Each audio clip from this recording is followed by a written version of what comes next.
Oh, we are Thank still live.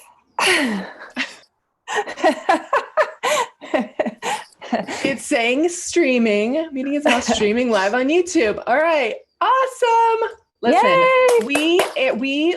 we roll with the punches, and when there's That's right. technology, issues, we learn how to roll with it. So we are live over on YouTube. My apologies for anyone who was waiting over on Facebook, but I did just post the link. So you can see us over there. Hi, Kimberly Price. Hi, sweetheart. How are you? I'm good. How are you? I'm fantastic. Always shifting. Always. All right. Especially now. Especially now. Now is the time. Let me formally introduce you to my friend, Kimberly Price. She is a Midwest mom to 4 crazy kids. That's her words, not mine. She's a wife, writer, speaker, and the founder of Be a Thriver. And she's on a mission to disrupt your views on aging so you can live your best life. She is not just an ordinary wellness expert, but she calls herself a whole self coach. And I can't wait to dig into that. What she means is that teaches you women how to step into your superpower, break all the rules by taking the hell out of healthy living. I love that. And empowering you to shift your views on living, loving, aging, and everything in between. One of the main reasons why I wanted to, obviously I love you, Kimberly. One of the main reasons why I wanted you to come in here is to talk about your journey, because your journey has been one of really highs and lows. And I really want the viewers to hear how you dealt with the lows, because I feel like a lot of people are feeling in the world right now that this is a low. So welcome.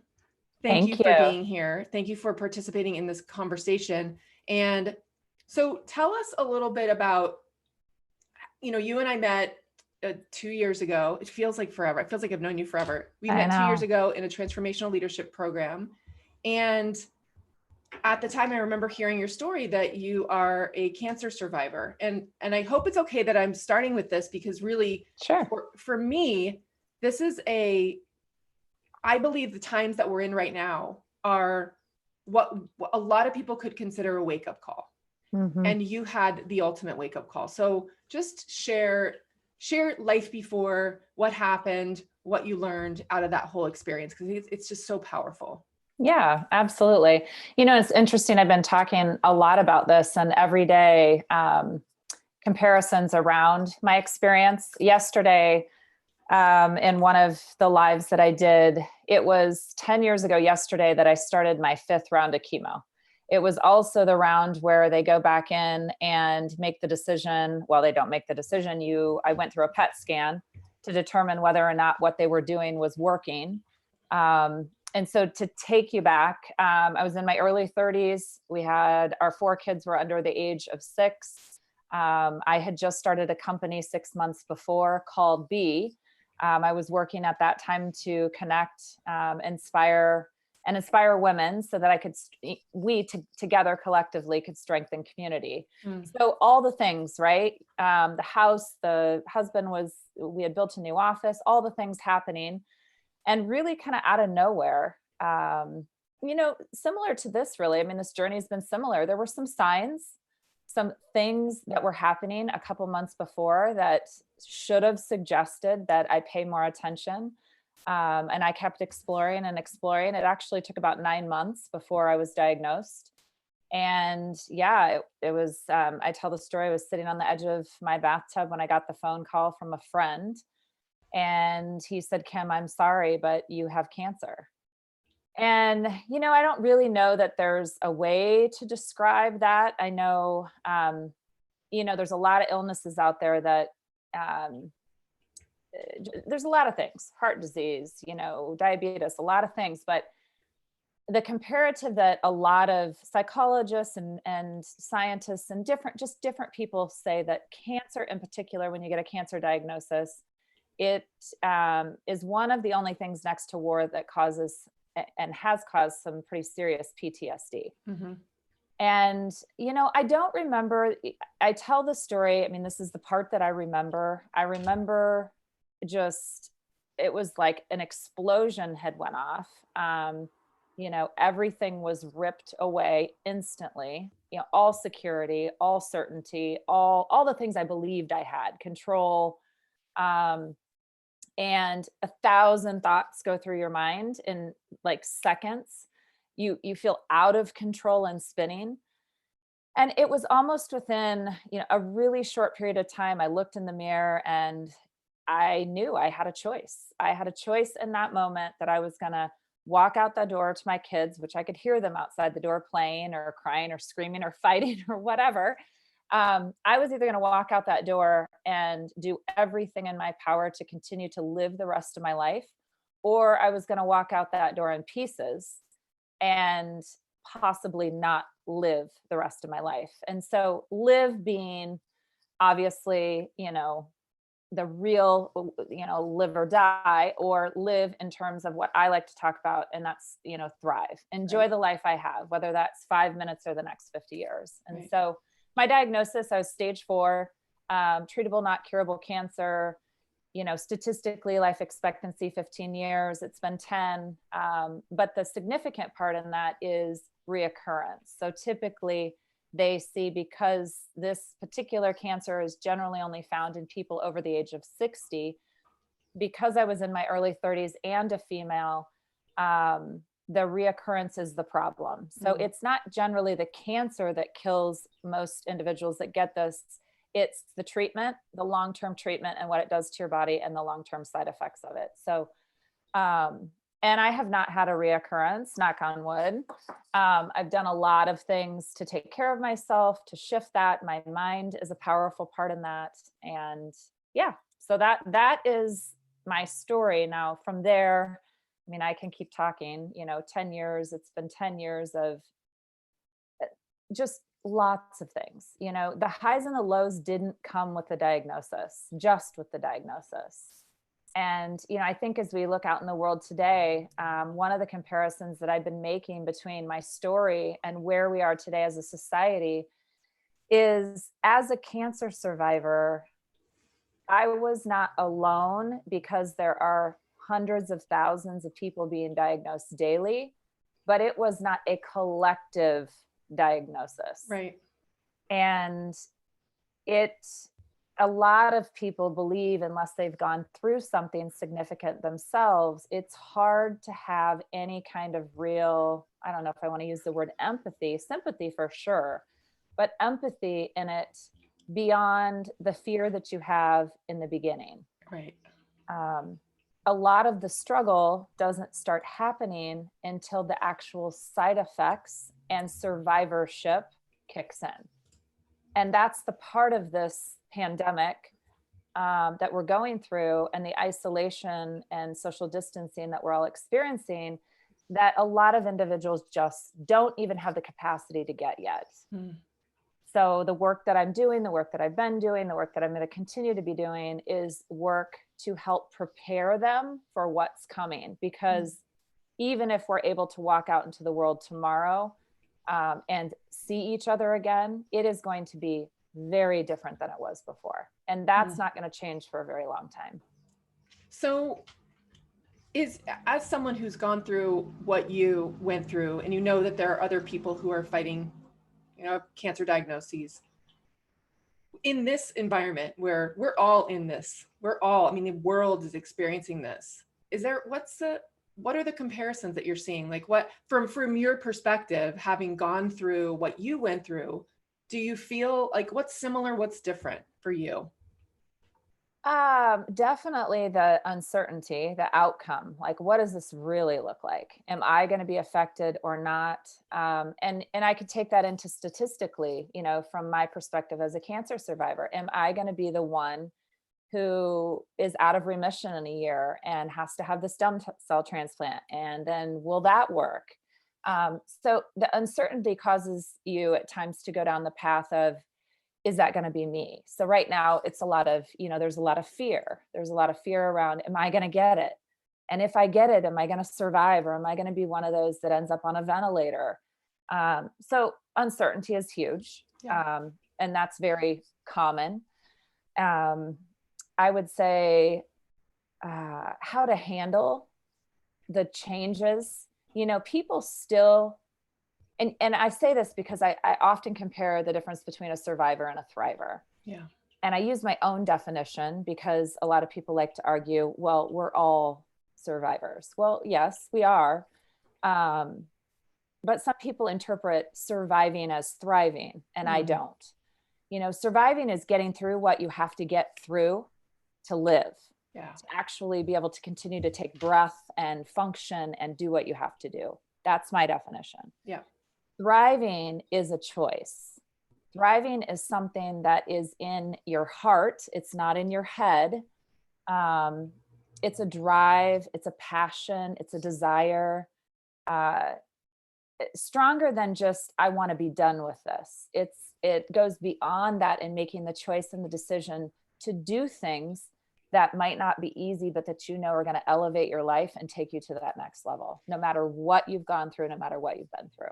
So in that moment, you're sitting in the bathroom, you can hear your kids outside. You decided in that moment, I'm going to thrive. I'm going to not crumble and fall and be in a heap, which you could have done. And there may have been times where you actually did do that. But in that moment, what do you think that was that had you choose so powerfully? Because it's a powerful choice. You know, I've been a survivor since I was a little girl. I've been through a lot of things. You know, cancer wasn't my first rodeo. It wasn't my first hardship in life. It was my first real, I don't know how to say it. I don't know if experience or just wasn't expecting it at all, right. kind of thing. I mean, there were other things, but this one was probably the most significant. And I think honestly, you know, I'm a very spiritual person. I have a strong faith. I've felt like God's been in my life my whole life. And, you know, honestly, all that I can say is that he was right there. It was almost like I was picked up off my feet and told, it was a whisper really of, hey, you have this choice. What are you going to choose? And I think I just trusted so much that he had me, that making the decision to walk out that door, I didn't need to know what was going to happen. I just needed to follow the steps to do what I needed to do to get to the next day and the next day and the next day. And I had a powerful, you know, in that too, was this vision of leaving a legacy.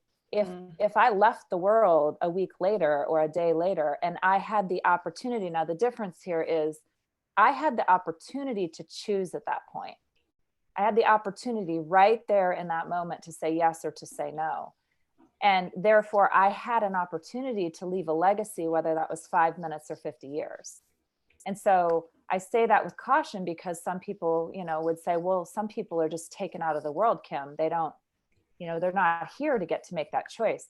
That's right. But if you're living and breathing today, listening to me today, you have the choice today. That's right now in this moment. And I was going to ask you, do we all have that choice? And yes, you know, I think the thing about life that my belief is that we forget as human beings, we forget that it literally could be gone. I don't have my next breath guaranteed. I don't have tomorrow guaranteed. I don't have the next 50 years guaranteed, as you would put it. And that is the opportunity. So I you know, the theme that has been coming through these interviews is we act and we live and we plan for the future, and we don't necessarily have it. It isn't guaranteed. It isn't, right? In that moment, do you think everyone, in the moment that you get the news or something like this happens, or some sort of devastating thing happens to you or occurs in your life, do you believe everyone has that choice? And do you believe everyone has God right there? So I believe everybody has God there. Now, we all choose to believe differently, right? Yeah. So I believe he's there, absolutely. But I don't know that everyone will believe that he's there, because that's just not what they choose to believe. Right. But the choice, yes, I also believe that that's there for everyone. I do. I believe it's there. And I believe it's the one thing that somebody can't take from you. whether, you know, you've had a horrible trauma or event or a death or whatever happened in your life, you still have that choice whether or not you're going to live or just exist. So then if you were to thrive, right? If your choice, if someone looks out at the world right now and they say, I want to take this as an opportunity for me to really take, and the words that I've been using is take inventory, start to tell the truth about your life, start to tell the truth to yourself about what you know, what's working in your life, what's not working in your life, what's lighting you up, what's like sucking your soul, like, you know. So we all have that opportunity at this point. What is the difference in saying I'm choosing to thrive? Like, what's necessary? Because I know this is really what you do. Yeah. I think first is making the decision that you truly want that. So it's not I'll give it a try, or it'll come from here. Like the person listening to this won't listen to this and go, first of all, they won't doubt. They won't say to themselves, oh yeah, she's, you know, full of crap. She doesn't have any idea what I've been through. It's common to, I think, feel that, but there'll still be something inside you that's telling you, you might tell yourself that, but you want this. You want this. And you do, and everybody deserves this. Yeah. Everybody deserves to thrive. Right. And so then the next question becomes, okay, how do you get there? Because I think sometimes, you know, you can make that decision to say yes, but then the how to becomes so overwhelming that people just don't even know where to get started. And so they give up and they go back to surviving because it's easier. Yeah. So surviving is the default, isn't it? Absolutely. Yes. And I don't know if you know this, but I interviewed Judith yesterday. Yep. Aww. I know. So that's amazing. So Judith Rich is one of the transformational trainers that Kimberly and I had in our program. She's a phenomenal human being, and as are all of us. And you know, the conversation was around similar, like we all have a choice. However, some of us don't know that we have a choice. Yeah. And it is really, I really do say this is an opportunity to take inventory on whether or not your life is. I remember this quote when I was younger. The only life worth living is an examined life. Like, I think it's an old one. It's like from Greek mythology or something. A life worth living is an examined life. It's something along those lines. And I've been examining my life. I've been someone who's constantly been a seeker of truth, a seeker of meaning and purpose. And why am I here? What is my life for? And what you said earlier is, I know that I'm here to leave a legacy. And I really, truly believe every single person on the planet has that same birthright, same birthright, that connection to God, whether you call it God or source or spirit or oneness, whatever, like your creator. And if you're watching this, you probably believe this something similar. The name of this is soul, wit, and wisdom. So there is a soul and there's a spiritual aspect to our life. And we have an opportunity to choose which route we go. And the default route, which is what Judith and I were talking about, is we live in a box and it's a comfort zone. Our box is made up of the paradigms and the rules and all of the things that we do in our lives to live our lives in a certain way. And if we realize first and foremost that we are in a box, then we know that we have a choice to either stay in the box, which is our comfort zone, which is usually where it's what we call safe because it's known, but our life, our livelihood, thriving, our fullest expression of self, our soul, our spirit is on the other side of that box. It's connection to something deeper.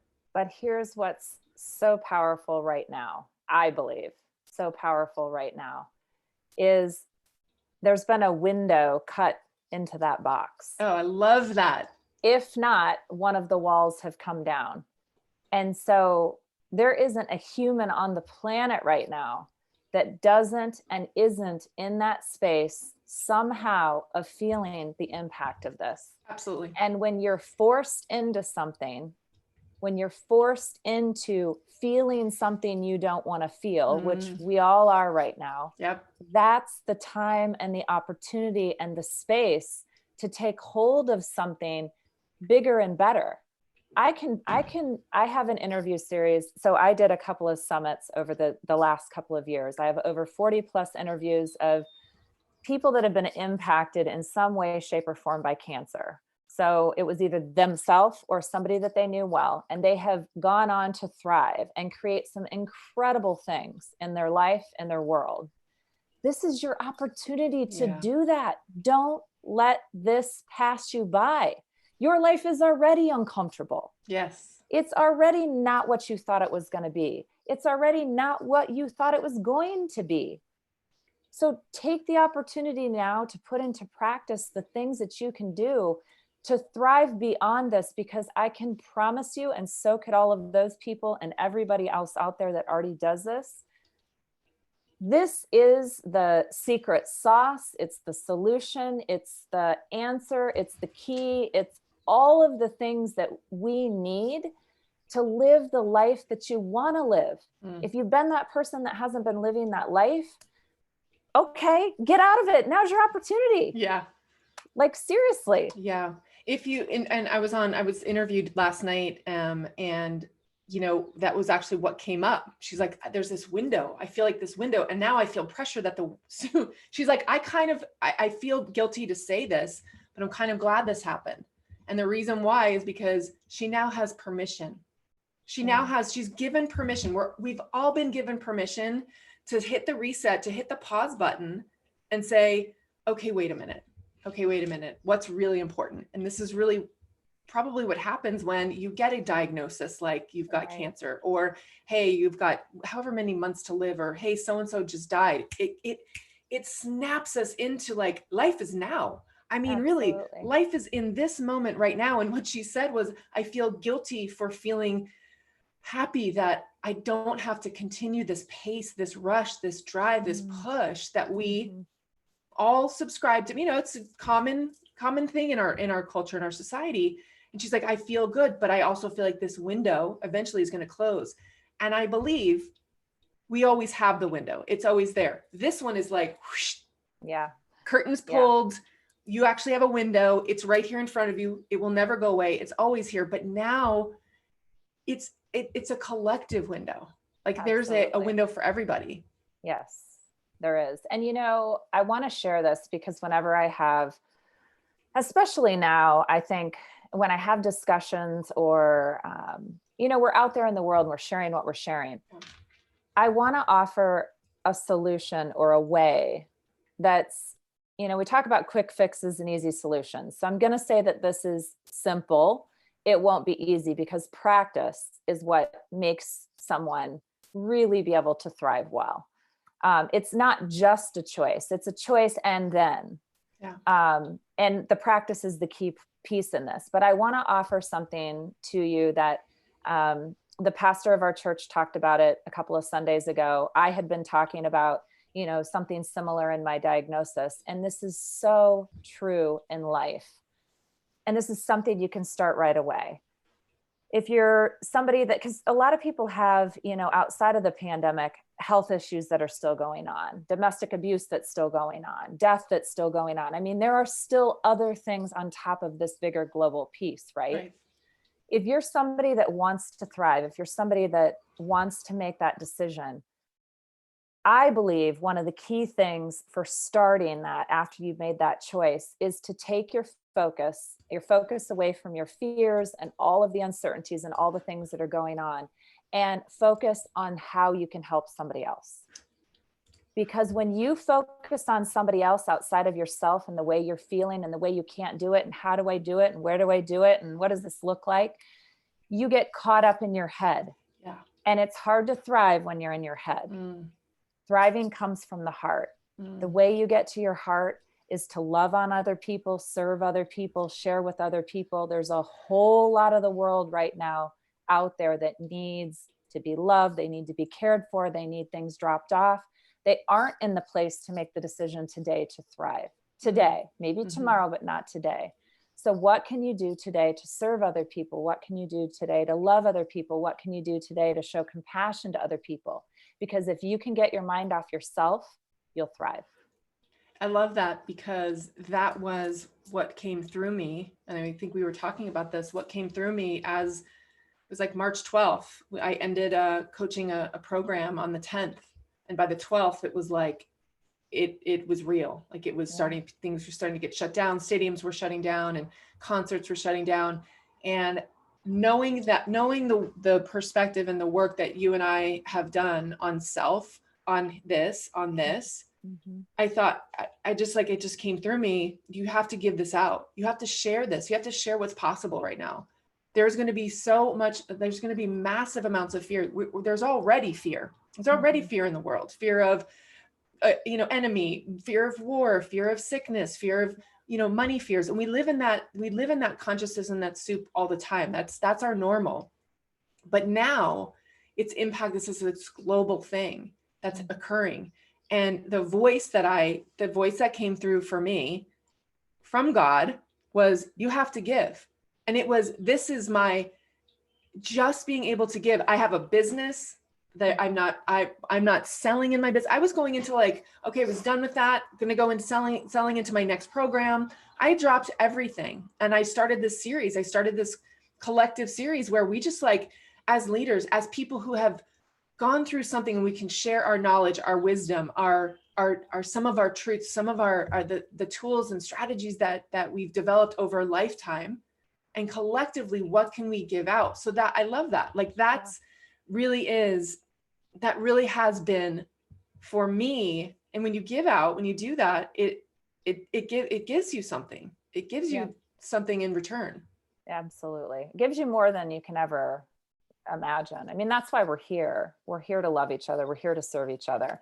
And don't blow that up into something, that's another thing I would say is don't blow that up into something, well, I don't know how to use the internet like the two of you. And I don't have programs that I'm doing, or this isn't my world, and I don't know how to talk about it. It's not about that. Right. What is your gift? Is your gift a smile? Is it, I want to say a hug, but you might have to do a virtual hug. Yeah, virtual hug. Is it baking? Is it cooking? Right. Drop things off. Do you know how many, just locally in my city, how many places are in need right now? I mean, we have kid-funded breakfast and lunch programs where kids aren't eating. And so they're having to pick up things at schools, and people are still having to prepare those things. Yeah. I mean, trust me, there is something out there that you can do. Yeah. Everybody's got a gift. If you don't know what your gift is and you don't know how to give or serve, then reach out to us. I'll help pull that out of you. That is something that I can do in 10 minutes with you. Yeah. Yeah. And that's brilliant. And that is why I love this and I'm doing this. And it's so inspiring to me, is that Kimberly's got her gift and I've got my gift. And we actually use that as the foundation for our business. And exactly what she said, you have a gift as well. You have the gift of kind words or poetry or art or music or dance or something that you can do that would lift the spirits of another human being, and also make you feel good in the process. Like, I love doing this. Like, I could do this all day long. I could talk to people, I could interview people, I could share my wisdom, I could coach, I could speak, I could teach, I could mentor, because that's what I'm here to do. I know it. Yeah. And when you said, if you don't know what, if you don't know, all you have to do is find the things that bring you joy. Those are your gifts. The things that bring you the most joy, those are your gifts, and those can be given. Yeah. And it is the medicine right now. It is. I mean, even if you're somebody that's very concerned about their physical health, all kinds of research, I can pass the research along to you that shows that. Talk about this, because this is really important, please. Yeah. Your immune system depends on how you think. So everything starts in your mind. Everything begins with where you're at emotionally, where your mindset is at. Every cascade of everything starts there, and it ultimately will end there. So when you're doing things for other people and I'm not going to go into like the science, but you're activating certain things in the body and certain hormones are being released. those are elevating, and you're creating new cells, and there's more defense, and there's more support of the immune system. I mean, there's a whole physical side to this. Is So if this, you want to look for a good way to take care of yourself physically right now, again, I'll go back, it's giving and serving. I love that. So is this part of this is what you discovered out of your diagnosis? Yeah. You did a lot of diving into like health and immunity. So is that part of it's part of how you serve and part of how you coach people? Yeah, absolutely. So that's where we get into the whole body connection. Yes. So talk about that. So I have a lot of background in nutrition and the physiology of the body. And I mean, that's been my whole life. I've had a huge interest in the science and the research, and I probably should have been a lab rat. Always reading. Yes, you are one. But I had to learn how, on my cancer diagnosis, how to apply that to my life. So research is only research until we know how to apply it. Right. And we're all different. And so we can take all this research and come up with something that's, specific, but that's being too specific isn't going to necessarily benefit a lot of people. So we have to understand our own bodies. So understand the main systems, and then understand you and how you work. And so I work with the whole body. I work a lot with mindset. It's huge. A lot with the spiritual side of things. And then the physical side of things really is the last thing that I prefer to work with, because you can have your whole physical side, and if your mind isn't on board and your spirit's not on board, that physical side's going to disappear. Yeah. Yeah. That was my journey was, in my business. I started out in the physical as in the fitness industry. And then as I started to learn, and I don't know if you resonate with this, but I am my own lab rat. Like I have been my own experiment. I am the one who has, dove into spirituality and soul work and transformational work and the connection between mind, body. It's fascinating to me. It's fascinating. So as we are the lab rats and we learn and we discover the connections and we discover the things that work, it's almost like it's our responsibility to share that. It's our responsibility to give that. That is the reason why we're here. So I love that you talk about that. Will you talk about it? Well, and real quick, it's important even going into something like this, and keeping your immunity up. So if you're fear driven and you're overwhelmed and you're stressed out and all of those things are consuming you every single day, I would highly encourage you, again, easy thing to do. And I'm going to keep saying this because there isn't anything easier than loving other people, really, truly. Even if you're an introvert, giving and serving in some way increases things inside of us that it dissolves some of that fear. It dissolves some of that anxiety. It dissolves, some of that overwhelm and stress. And when we do that, we shift the biochemistry of our body. And that's really what has to happen. We have to be able to shift what's going on the inside in order to take care of what's going on the outside. Yeah, it is an internal game. I just love it because this is ultimately what my belief is that the meaning and purpose of our lives is to discover who we actually are, which is divine, which is the soul, which is the connection to God, which is all of that. And that's for a lot of people. Some I don't know what I believe about people, but I feel like, I what I mean by that is I'm not sure everyone is necessarily ready in this lifetime. They may not be ready. I truly believe that it's opportunities like this, opportunities that are like the knock on the door, the phone call, the pandemic, that we are really being asked. I feel like we're really being asked to look in.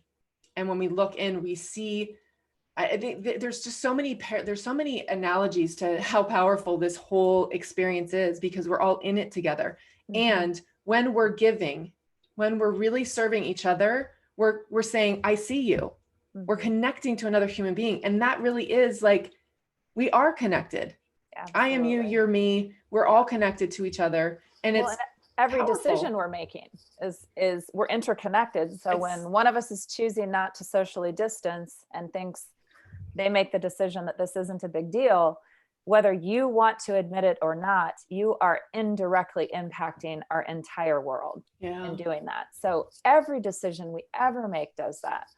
Lying, cheating, loving, giving, all of it. It all directly, indirectly impacts the greater, the greater humanity, really. Yeah. So talk about your gift, because every one of our speakers, if they're choosing to, they're giving a gift. I want you to share a little bit about your gift for those of you who would like to find out about her gift and get her gift. We'll talk about how to do that in a minute, but tell us about it. Yeah, so I'm actually really excited. It's funny. I'm going to be like completely vulnerable and honest here. We talked a little bit about this before coming on. I'm a creator, and I've been a creator my whole life. And so there are just so many things that I see opportunity in the world. And I'm not somebody that's really highly driven by money. So when I say opportunity, I usually am not hopping from thing to thing because there's some financial gain. It's usually I see some sort of gain for the people that I can share it with. So for me, it's about impacting the world. It's always about impacting the world. And so I started putting this together, and I say started putting this together because all of this came from where I started a couple of years ago. And I have been on this holy, hellacious journey of up and down and around and twist and turn as I've been trying to get to a place in my life where self-discovery could happen and I could be in a good place. So I was getting ready to launch what's finally come into play after all of this time. And then the coronavirus hit. Of course. And so then it just spun me out of control for the last 2 weeks. Like I was like, oh, I need to do this and I should do that. And oh yeah, and my gifts are here. And then 2 days ago, literally I listened to somebody else's, interview, and just, they were talking about their relationship with God and asking God for what they need and how he always shows up. And I've had that relationship, but I don't always ask. And so I just sat down and I just said, okay, I'm tired. I'm really tired. I really want to do whatever I can do to impact, humanity in the biggest way I can right now. You know my heart, you know why I do things, you know why I create things. What should I do? And it was just like crystal clear. Kim, stick to what you've been doing. Why are you pivoting here? Like, you're already using your gifts and you're doing things. So just do it. It's not perfect. It's not going to look perfect, be perfect. I'm not going to say all the perfect things, but my heart's in the right place. And so my gift is I shot a micro course, and it's on my core foundational principles, pillars, whatever we want to call them, that I've used and reused and always go back to as I continue to shed the layers, because it's a journey. So I don't thrive every minute of every day, and I'm never going to. Life's going to show up. Things get hard. My relationships suffer. My emotional well-being suffers. My physical well-being. I mean, it's human, right? But I have this foundation that what's happened is over time, instead of staying in this nasty physical state for years, or this nasty emotional state for years, or relational or whatever, I can now bring myself back so much quicker to this foundation just by using the tools that over time I've practiced and I've used and I've collected and, done. So I've put a micro course together. It's called, oh my gosh, what I call it, the Be a Thriver, Take the Hell Out of Healthy Living micro course. It's free.